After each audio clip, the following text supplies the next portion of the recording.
এই সাতকানিয়ার মাটি থেকে সর্বপ্রথম আমরা বলতে চাই, ট্রাইব্যুনালে এই খুনি হাসিনার ফাঁসি হবে, ফাঁসি হবে, ফাঁসি হবে। ঠিক ও সাতকানিয়াবাসী খেয়াল করে শোনো, আজকে আমি কথা বলে যাই, এই জমিনে আপনারা ফেরাউনকে দেখেছেন, নমরুদকে দেখেছেন, আবু জাহেলকে দেখেছেন, খুনি হাসিনা এদের চাইতে নিকৃষ্ট কথা ঠিক কিনা?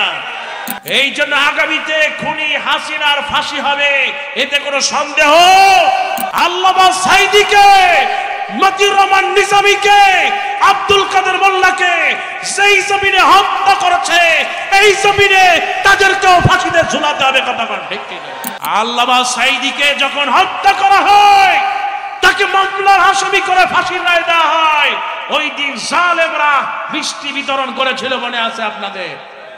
ইনশাআল্লাহ আগামীতে এমন সময় আসবে, ওরা ফাঁসিতে ঝুলবে, সারা বাংলাদেশের মানুষ মিষ্টি বিতরণ করবে। কথা ঠিক কিনা?